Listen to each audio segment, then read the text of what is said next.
Hi, everybody. Welcome back. I'm just not sure. They're drilling. They're drilling upstairs. It's not that I'm not sure about that. I'm sure they're drilling. They're drilling upstairs. I don't know if my microphone is picking it up. It sounds like they think there's a bank vault upstairs. So, what I uh, what I wanted to say before we start is, if you are hearing some kind of ambient noise, it's not your system and it's not mine. It's theirs. All right then. So here it is, and it is the 6th of February. Big sip of warm beverage to start.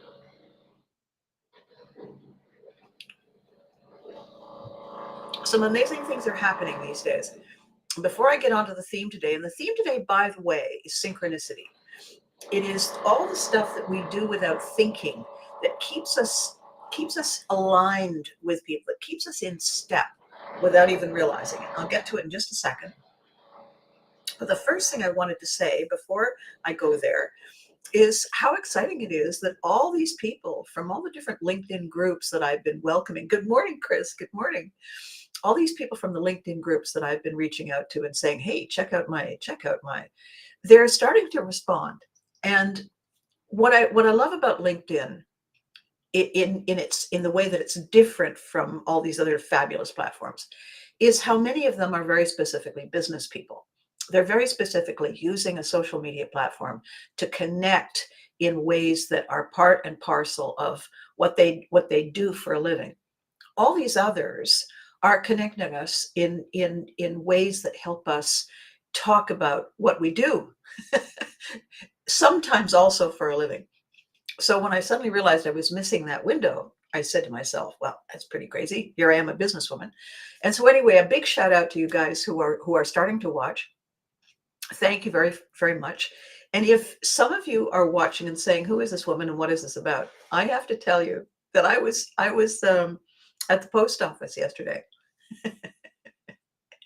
and I was mailing something off, and and I was talking about the fact that we have this group, this Unforgettables, and the post office guy said, "That's really cool." Yeah, I'm kind of, I have a lot of nostalgia stuff, and he said, "Do you have to be any particular age?" And I said, "No." And he said, "Okay." So then I said, "Are you a Care Bears guy?" And he said, "A what?" And I said, "You don't know the Care Bears?" And he said, "No." And I said, "When were you born?" And he said, 2000. Okay then. So Chris, we have to make sure that we are inclusive of all generations who love nostalgia. Anyway, I told this guy where to find us, and with any luck, he's going to check in and see what we're all about. Good morning, Sky. Hang on, where is she? Here we go. Here we go, Sky. Good morning from Flamingo Land. Sky very, very kindly said, "I see an opportunity to combine your boa fetish and your flamingo fixation. Let me see what I can do for you." And lo, anyway, what I want to talk about today is, oh my God, the drilling stopped. What I want to talk about today is the way we synchronize, the way we unconsciously get in step with each other, why we do that, why it matters. How we do it is a whole subconscious thing. We don't even think about it. In fact, it mostly works because we don't think of it. So I'm going to give you an example. You're in a crowded place. You're in a waiting room, or you're in line for something, or you're in an audience waiting for a show to start, and somebody coughs. Now, in the winter, or COVID, or past COVID, people think, oh, but before that, it was just somebody coughed. Interestingly enough, a few seconds later, somebody else coughs. The same is true with yawning. You're in an elevator. You're standing in line for something. Somebody yawns. Ah. Next thing you know, you have this overwhelming urge to yawn. And you're not tired, but you yawn. What is that? I'll tell you what it is. A yawn actually has um, a couple of reasons for happening. One is because we're tired, but the reason we yawn as we're tired is that because we haven't been breathing deeply. We haven't been getting a lot of oxygen in. And so the brain realizes, looks at the levels on the jar, taps it to see if it's just stuck, realizes we're down some oxygen, and triggers whatever the mechanism is that causes us to yawn. Because when we yawn, we take a very deep breath, and in comes all that air, carrying with it all that essential oxygen. We cough and then cough and then cough for the same reason. Initially, it's to dislodge something. It's to get somebody's attention. It's to make a noise to disrupt and move focus, move mucus. Other people start doing it. You hear a bird in the forest. The next thing you know, you hear a bird in the forest. You hear a tree frog. You hear another one. You hear these sounds, and then you hear more of them and more of them and more of them. And this is synchronicity. And what they're doing is they're getting in step. One of the most interesting things, and I know that Chris, who has been producing theater for ages, one of the most interesting things that happens in a stage production that the director has to be alert to all the time is that we, without even thinking, we adopt and mirror and mimic the movements, the rhythm, the pacing, the tone, the attitude of the most dominant actor or dominant character in the group. And when we're not aware of it, when we don't pay attention to it, we end up with 10 of exactly the same person on stage. And that can't happen. And so we have to be aware to consciously work against, work in opposition to, and plan the blocking and plan the moving, plan the breathing in ways that keep us distinct. Because unlike with singing, it's not about harmonizing, it's about establishing individual notes and energies and attitudes. Because a play is based on conflict.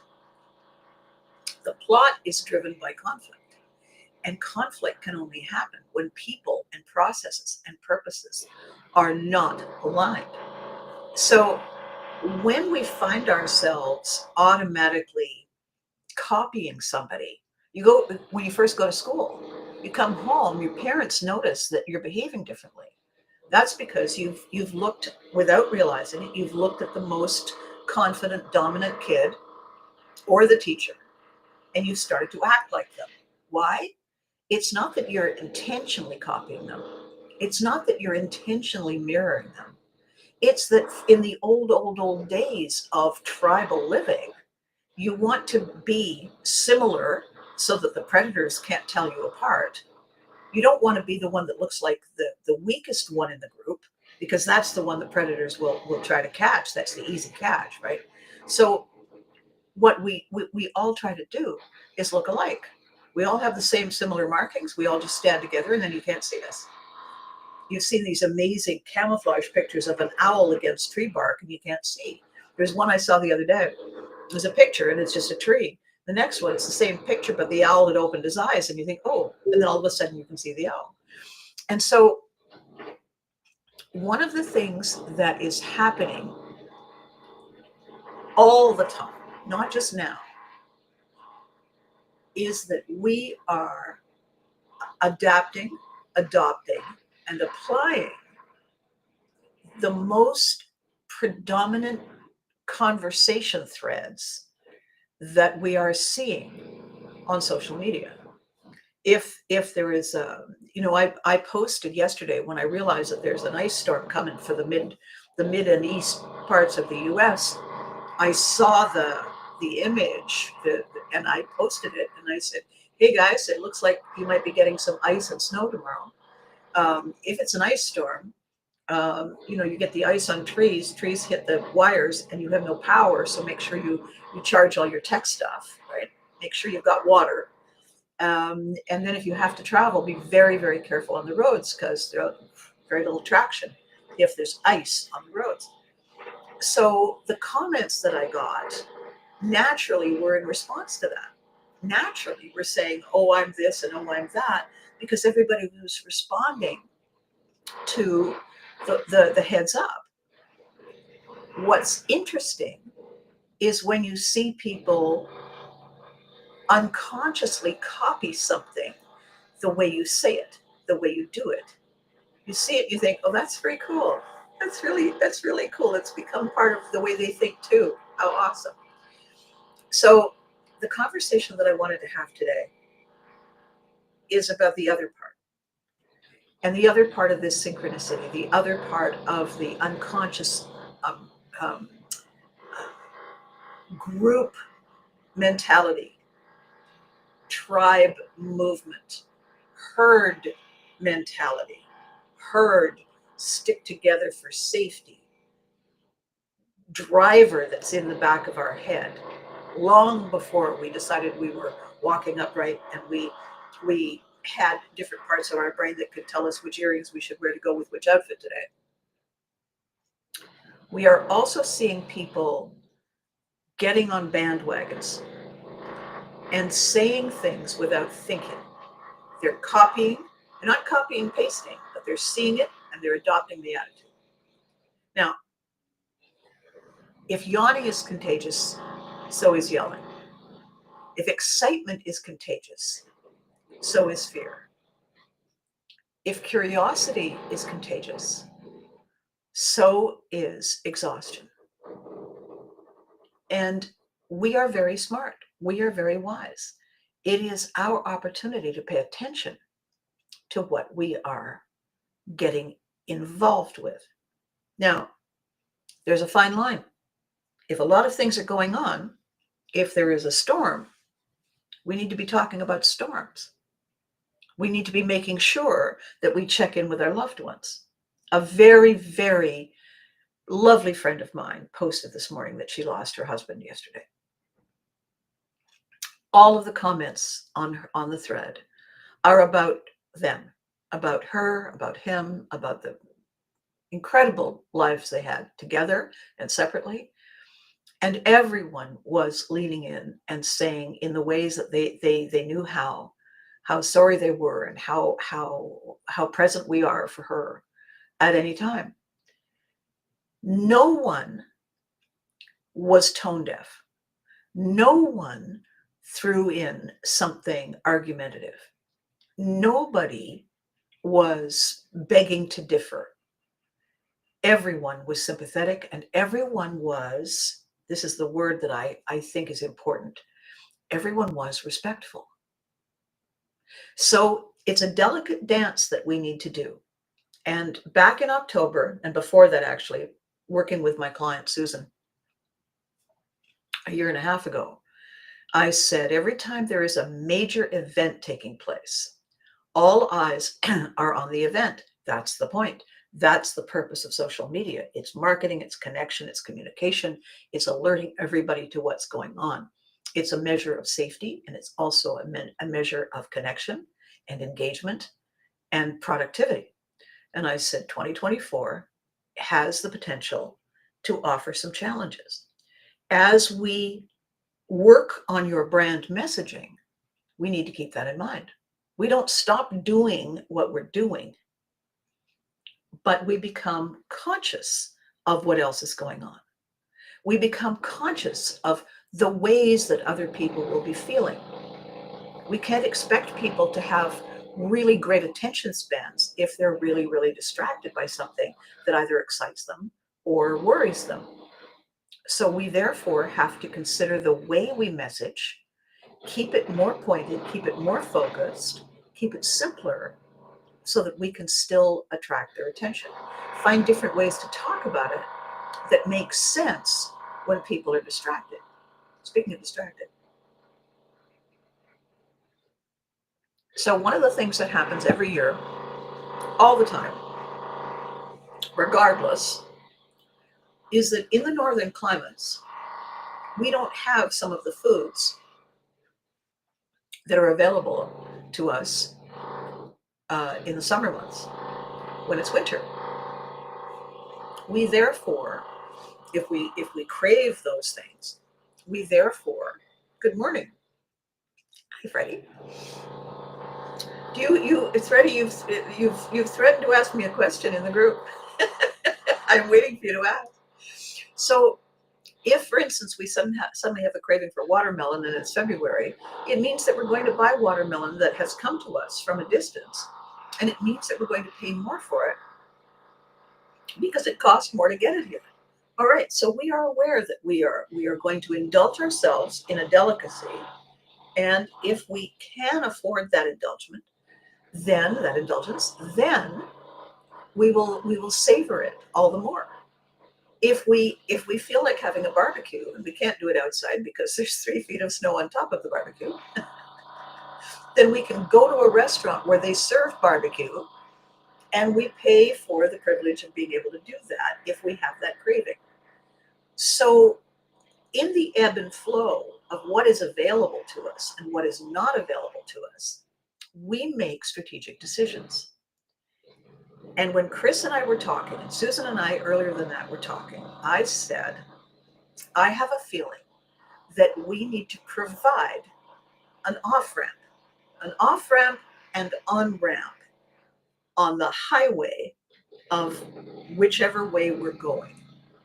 And I think we're going to need this on and off ramp concept more and more as time goes by. And the reason I said so is because one of the things that has become a momentum, a ripple effect, is how easily and accessibly we can tune into the news of the world all over the world all at the same time. We have the opportunity to know things in the moment in ways that we never had before. As a result, we are aware of things in the moment in ways that we never were before. And sometimes it can be overwhelming. It can be overwhelming to hear about earthquakes all over the place. It can be overwhelming to hear about storms and about conflicts and about crashes and things that no one saw coming, illnesses and whatnot. Because after a while, it can begin to feel like it's everywhere all around us, when really we are seeing headlines from all the way over there and all the way over there, all the way over there. It feels, however, like it's all happening to us, at us, on us, right now, in real time. And that is overwhelming. So, one of my conversations today is this. If the panic reactions, if the survival reactions are contagious, so are the joy reactions. So are the fun engagements. So are the exciting, oh my gosh, you too, conversations. They are equally supporting and supportive, because if we're all in this together and we're all finding the joy and feeling the fun, there is that same element of safety in numbers, right? Hang on a second. I'm now going to read Freddie's comment. Who do you like in the Super? Yeah, this message last night. Freddie Moore wants to know who I think is going to win the Super Bowl. Freddie, if I knew that, I would be a very wealthy woman.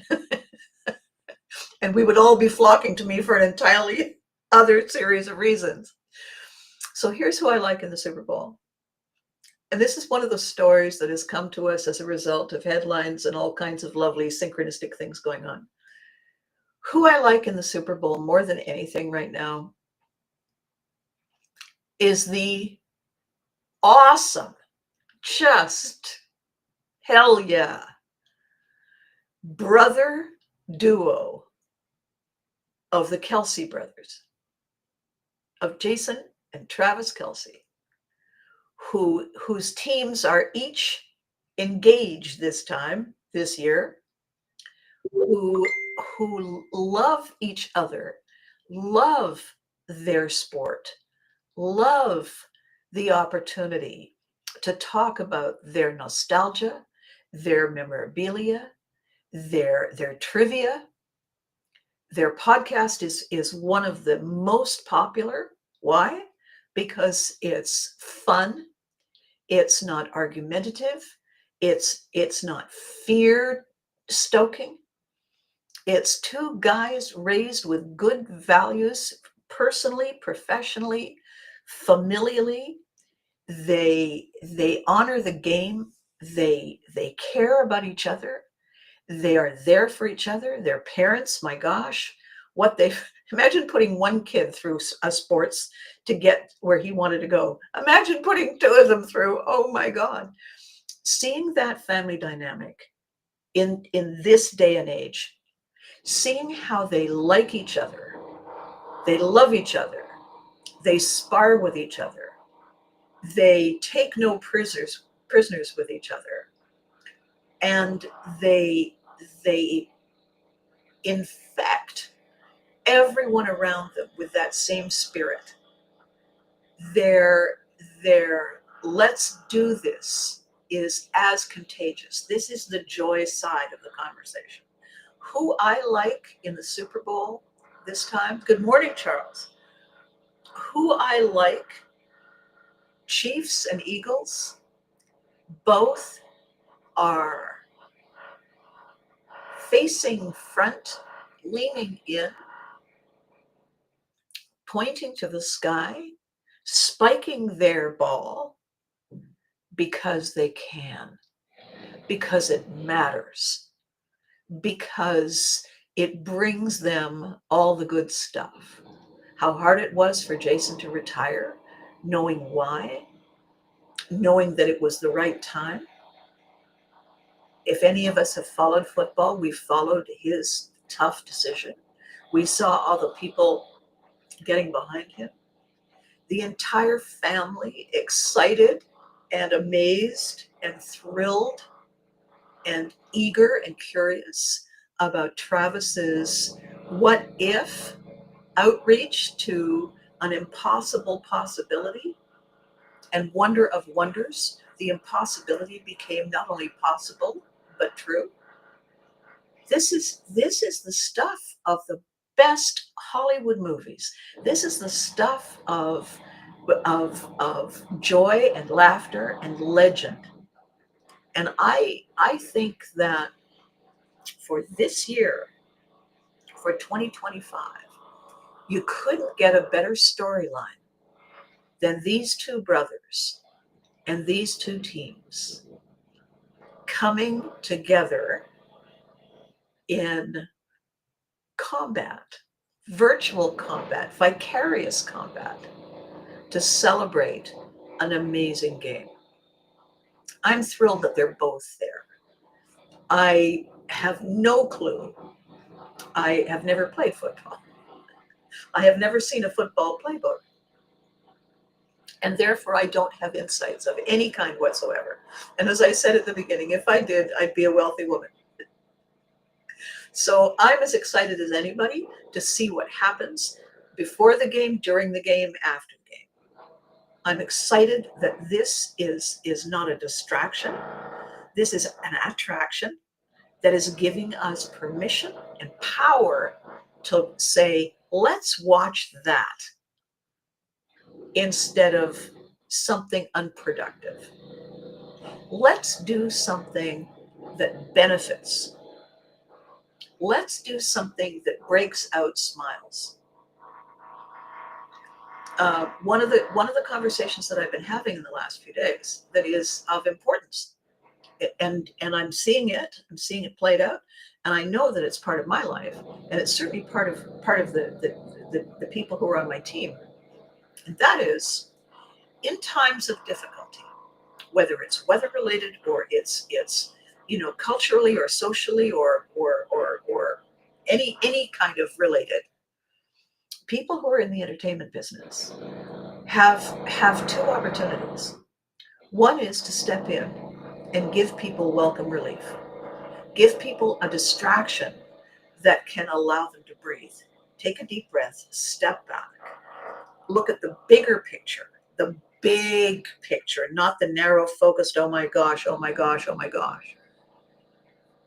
And the other challenge in the fact that that is who we are, that is what we do, is how we make it possible if we can't physically go there, if we can't physically be there, right?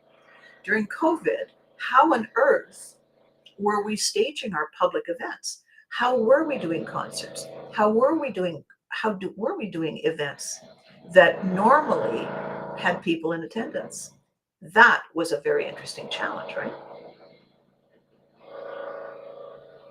And right now, what we're looking at is the potential, weather related, natural disaster related, ebb and flow of different countries and different corporations and different decisions about what is a good idea and what is a less good idea right now.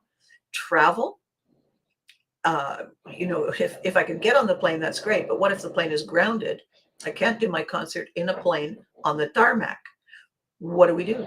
And of course, the answer has been, the saving grace has been social media, has been the internet. How can we create vicarious opportunities? And Susan and I and Chris and I have, and Dave and I have been discussing all the ways that we can make this experience something that we can add to the in-person experience. How can people enjoy talking to me, listening to me, being part of these events, these recordings?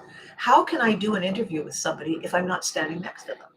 And the answer, of course, is person on the ground with the camera and me on some sort of feed coming in. I mean, I can wave at you and you can wave back at me and we can talk to each other.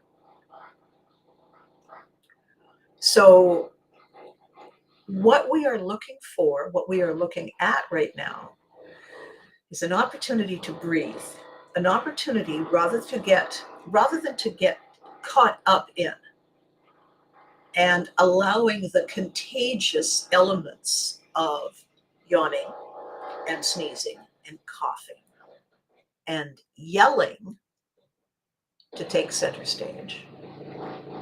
We have the opportunity to say, you know what else is contagious? Collaboration. You know what else is contagious? Thinking creatively, thinking outside the box, thinking what if. Chris and I had this hysterical conversation the other day. Billy and I had this crazy conversation the other day.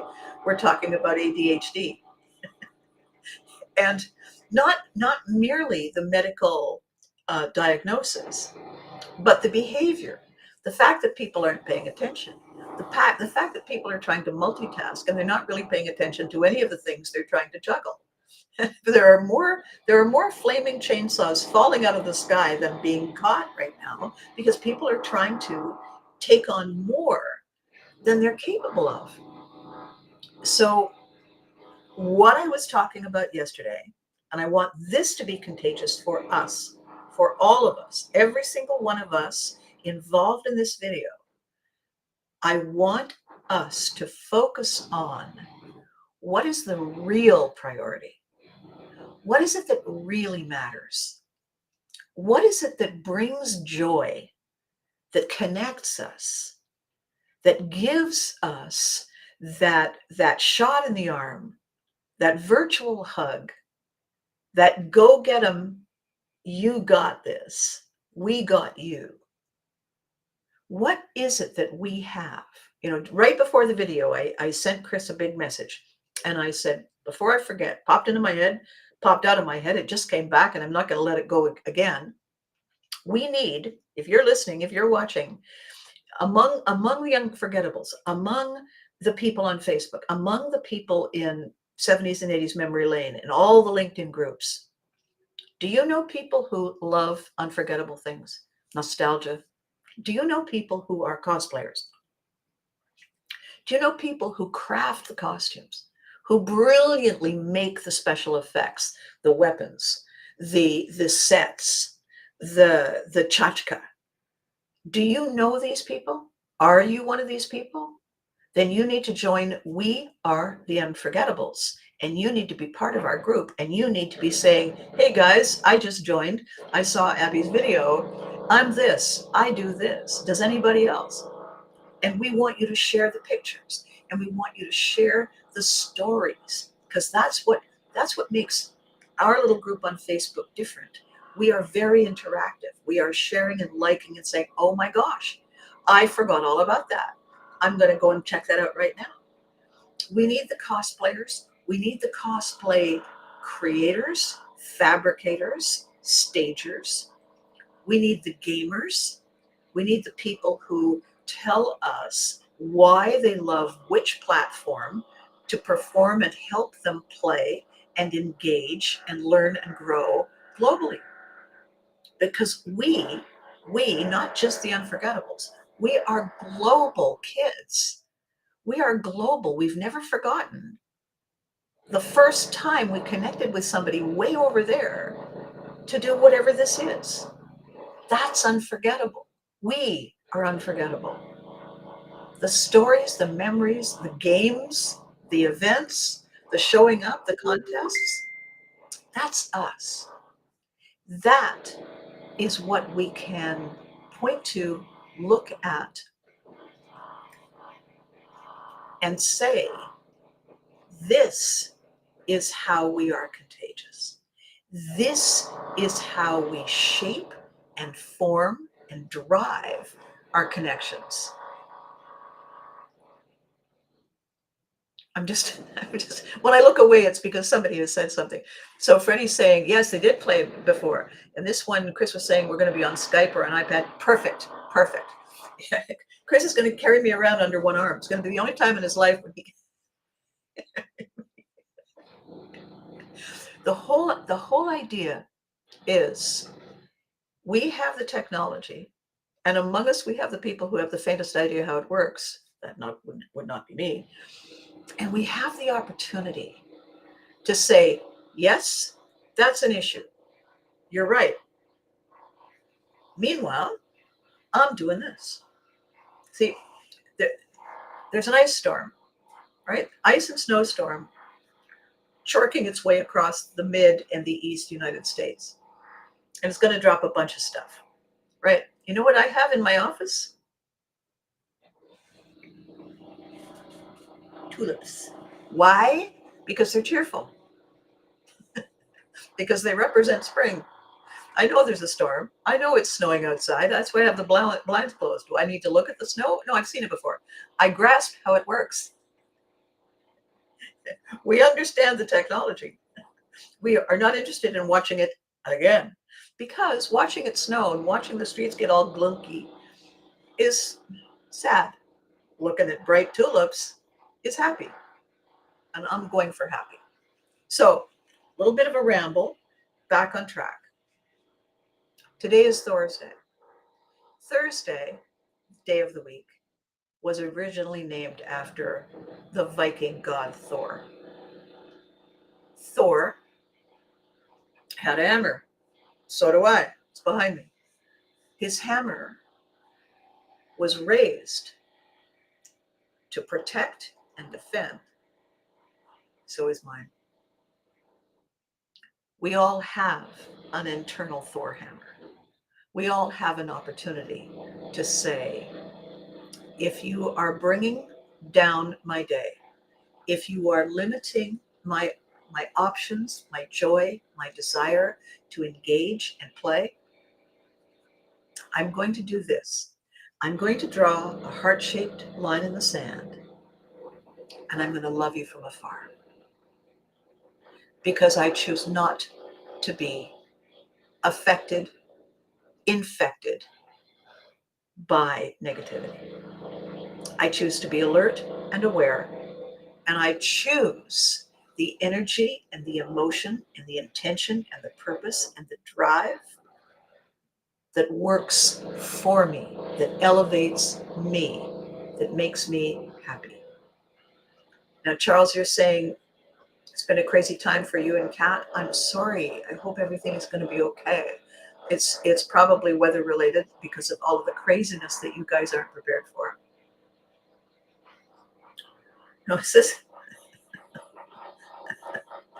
Chris says, "I'm going to put me on Skype on an iPad on a remote control Segway like Sheldon Cooper." Okay, right there. Right there. Now there's a moment. There is a moment, me saying, sure, we are. Absolutely. I am so there. Puxatawny Phil could be right, but not where I'm at. Here's the thing. Again, Puxatawny Phil, does the groundhog see a shadow? Will it be more or less winter? What we're all looking at is how we navigate through the shallows and the submerged issues that can get in the way. As my ancestors were known for, navigation and storytelling and the element of surprise, we have the ability to lean into those skills, those tactics. How we lean into them is by maintaining perspective, is by reminding ourselves that we have survived. We survive. We will survive countless setbacks. It is the way of the world. Ebb and flow. Ebb and flow. So what is contagious? Contagious can also be smiling. Contagious can also be saying thank you. Yesterday, I had two sets of work orders going on in my apartment. One was breaking open two spots in my hallway wall in order to correct something in the plumbing. The other was tearing apart I have two bathrooms, tearing apart one of my bathrooms. These people came. It's hard work. It's heavy work. It's noisy work, much like these people who are doing the renos upstairs. They have to wear earplugs. They're operating drills all day. Every single time they knock on a door, even after the work order, the tenant has an opportunity to welcome them or yell at them for the inconvenience. So when they came to my door and I said, coming, and I opened the door, I was standing there and said, hi, I'm here to do the thing. And I thought, what an odd kind of attitude. And then I thought, oh, it's not an odd kind of attitude. And I said, come on in, the water's fine. And he said, you sure? I said, absolutely. And I said, are you getting some blowback from people? And he said, kind of. And I said, well, people don't like to be disturbed, even if they know it's good for them. And so that's unfortunate for them and for you. And on their behalf, I apologize.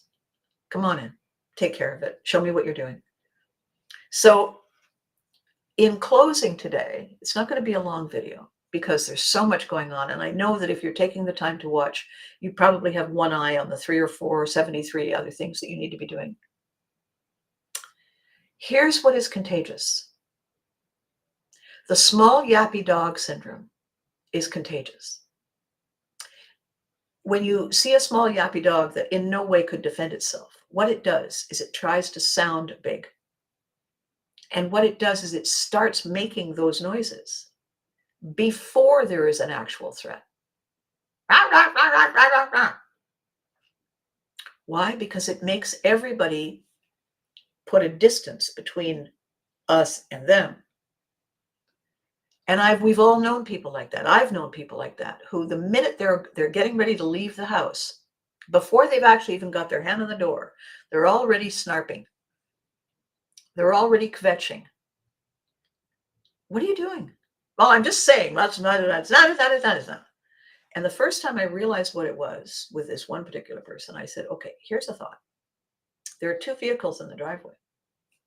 If you're going to do that, I'm going in the other vehicle. What are you talking about? I said, why are you yelling at me? Why are you doing that? What is that giving you? And I said, I'll tell you what it's giving you. It's warm-up practice for the way you're going to behave when we are out there so that nobody comes near you. And I'm not doing it. So you decide. I'll go out and warm up one car, and you can decide to come with me or go in your own.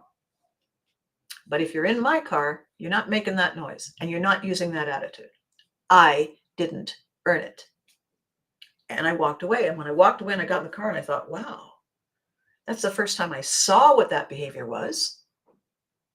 And the minute I saw what it was, I realized that I had a way to say thanks, but no.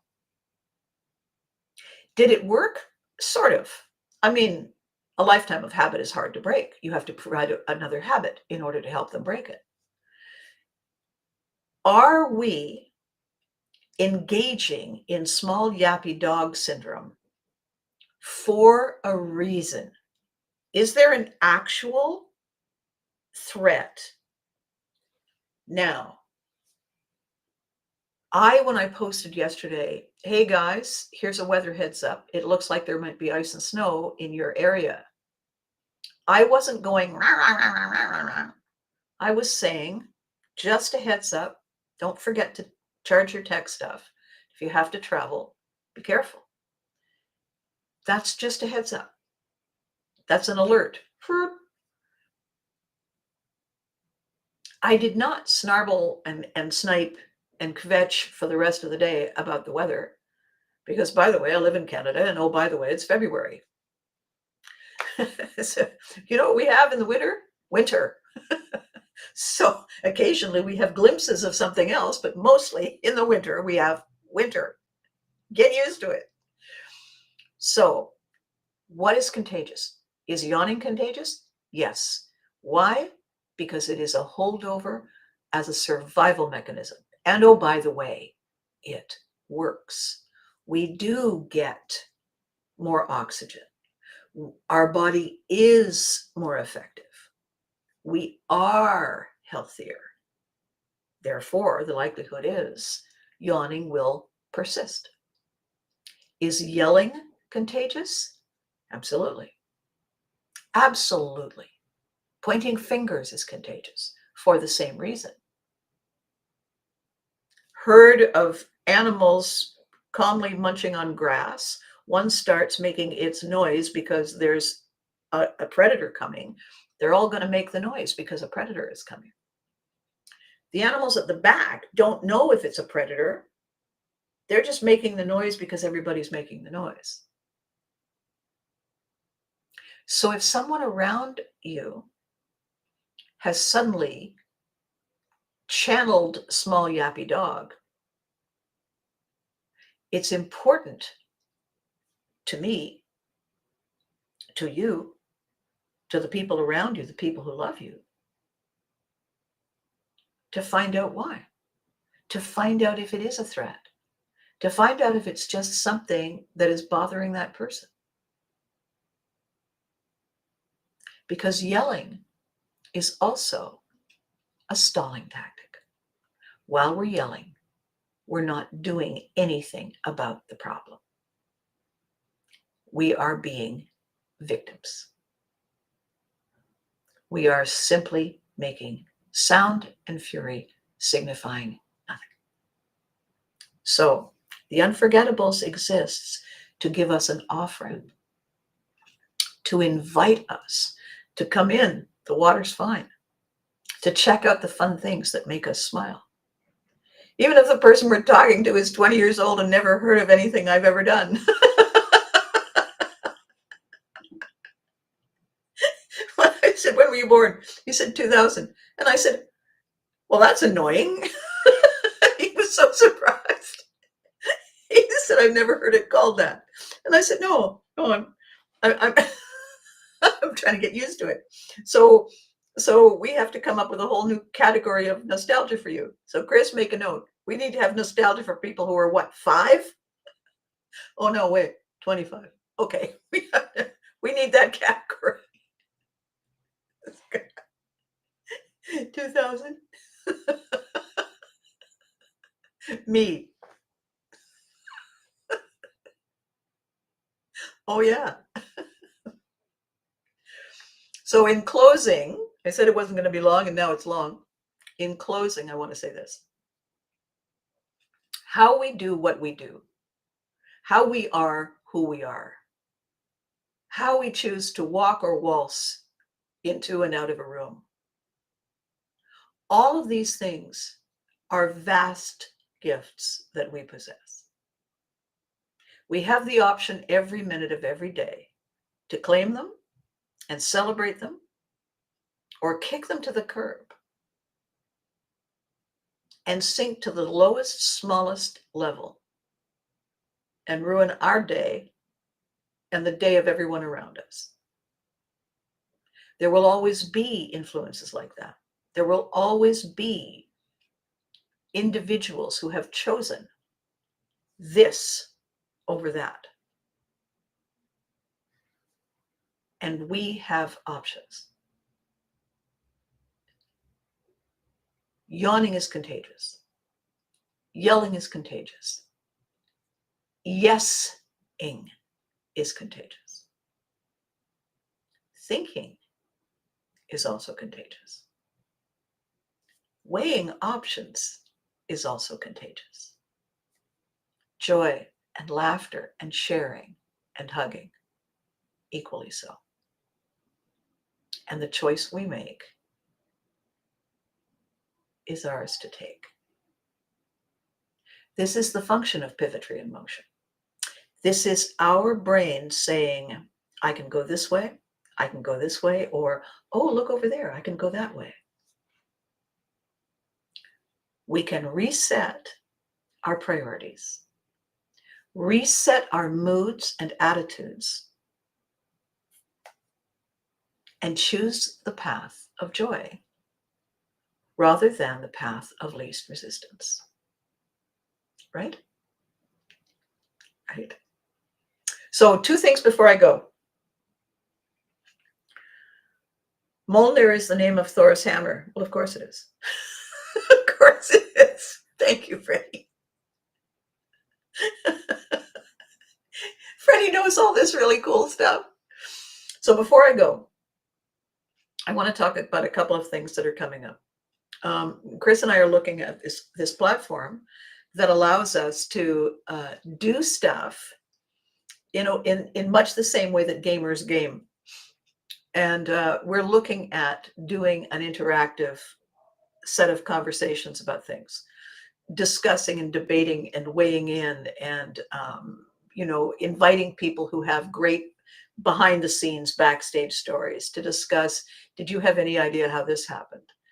And we want to be doing that fairly soon because I am seeing such a wonderful trend in people paying attention and talking to and about these original shows, these original presentations by people who are fascinated with something and seeing the growing audiences for it that are not held hostage to the gatekeepers and the hierarchy of decision makers that gradually builds over time that it must be there in order to provide the framework and the guidelines for the entertainment industry in all of its many forms. Sometimes, however, the suits and the money people who aren't creative, they are the enablers, because it takes an investment of more than talent, more than ideas to create tangible products that people then love. I like the idea of being able to kind of go back to a simpler time when it's a direct create broadcast as opposed to create, navigate many paths, jump through many hoops to broadcast. So Chris and I are talking about that. And that's going to be coming up soon. And the other is there are a couple of groups that I have just stumbled on. And this is a public invitation to them to come. Heroes and Villains. It turns out that the curator of Heroes and Villains is a longtime friend of a couple of the kids from You Can't Do That.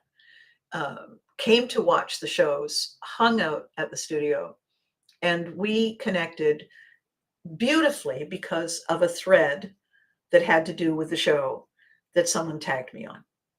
And then the curator and I had this long chat and joined us.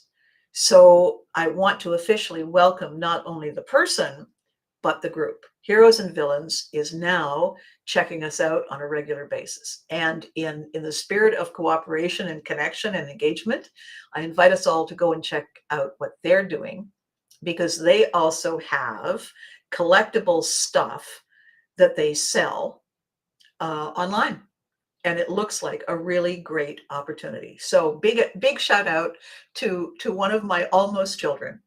And there are more of those coming, which is exciting too. Okay. So, oh, you did. Oh, good, Chris. Chris just said he just followed that group page. Excellent. And so in closing today, we have weather, we have sound and fury signifying something. We have our opportunity to react, respond, step in, step back, and think wisely and think well. And most important of all, remember who our friends are.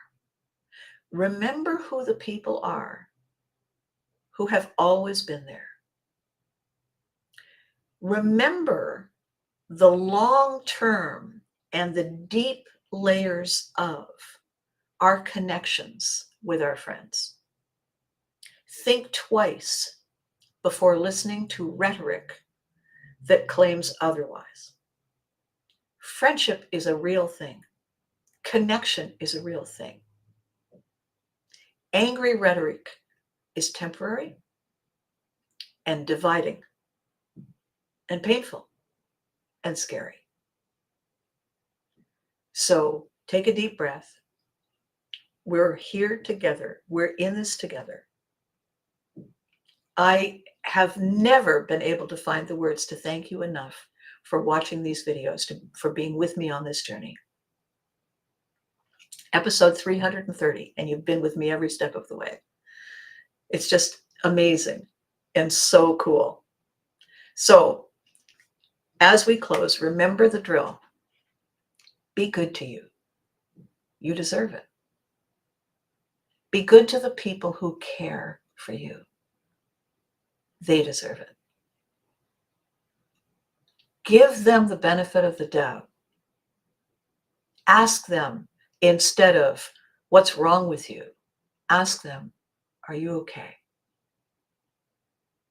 And remember to hug your loved ones. They deserve it. All right? And I will catch you next time.